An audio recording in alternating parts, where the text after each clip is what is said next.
This is Indiana's News Center Now on NBC 33. Welcome everyone, I'm Linda Jackson and this is News Now. This is our way of helping you to learn about your community, our community, the city in which we live and the surrounding area. And most importantly, what we can do to help people out there by giving our time and our resources. And we try to introduce different groups to you and update different groups and what they're doing for you. This time around, the Young Leaders of Northeast Indiana. That is the organization, that is the topic, and Mark Carboni and Rachel Blakeman are my guests, and I want to introduce both of you and say thanks from the bottom of my heart for being here. This is a fun program because we kind of know each other. But, it's a testament to what the two of you are doing with this organization along with everybody else who's involved. And I want to give you guys an opportunity to toot your horn, to be quite honest. So, Rachel, it's great to meet you. Yes, love your last name because my son's name is Blake. So oh, okay. Thank you. Okay, I digress. Mark, let's begin with you. Excellent. Please describe your responsibilities with the organization. I serve on the board of directors, and my role is secretary.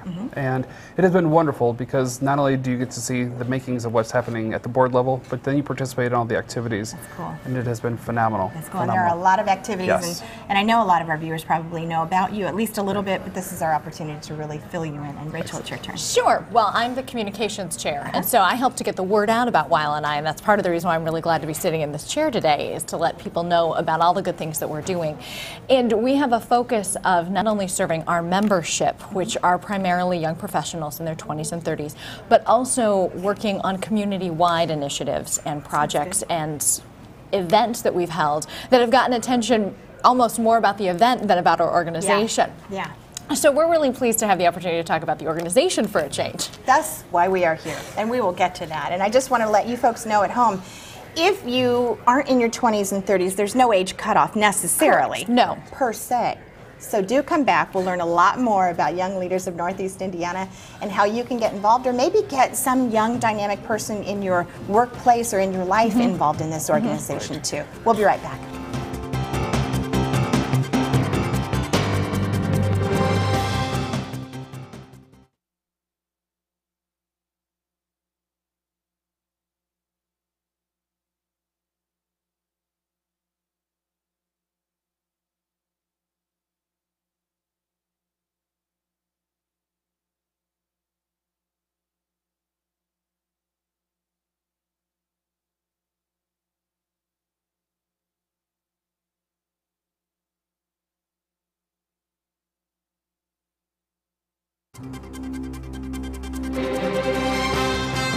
Welcome back, everyone. This is News Now. We're talking about Young Leaders of Northeast Indiana. Mark Carboni and Rachel Blakeman are my guests. And I guess let's begin at the beginning. When did this all happen? And tell us what it's all about.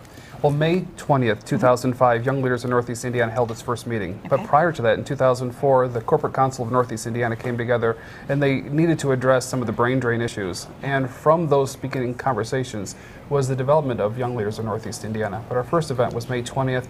We gathered about 220 people together. Wow.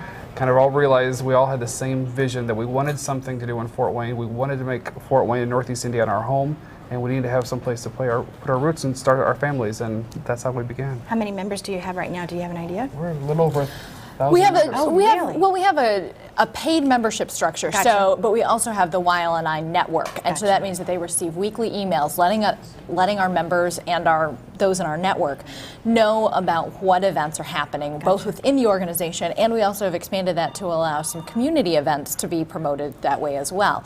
So that way we're getting our message out about what YLNI is doing to more than 1,000 people every week. And I think that's a really important function that the communication serves, of getting the message out there, because we've got some really good things going on, and it's hard to keep in contact with that many people. And since a lot of us are tech savvy and the internet generation. Oh, yes, they are. I'm telling you. Then email is the perfect way for us to keep in contact with our network. Folks out there who might be interested in becoming a member, or at least getting on the receiving end of those informational emails, what do they need to go through? I know you suggest attending a meeting. Sure. Yeah? Well, we have occasional membership meetings, but really the best way to get involved with us is to first take a look at the website. There's no commitment on that. It's a great website. It's Sure. so informational. Thank you. You guys have your bios, your personality bios, and pictures, very colorful pictures, very fun pictures.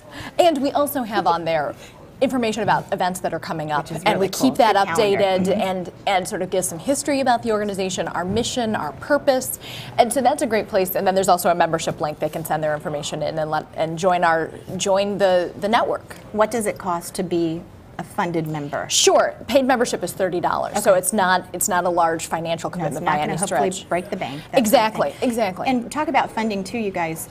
Are there other ways that you raise funds so that you can stay cohesive as an organization and get these meetings taken care of and do what you need to do? We do. Through our corporate donors, we've been very blessed with different foundations that have given us grant money, like the Lincoln Foundation, That's that helped great. underwrite our YLNI The Vote that took place in October. In October, we're going to talk about that. But we also have done an annual event, which has been kind of a masquerade type event, and that'll be coming up in February. Okay. And that's also a way that we kind of help fund all of our events. You talked about your mission, Rachel, just a second ago. I know it's multifaceted. Sure. Describe that for me. Sure. What we'd like to do is engage and empower young leaders. And when we talk about young leaders, we're looking at primarily, like we had said, those in their 20s and 30s, no age cutoff. But we're really wanting people to invest in their community.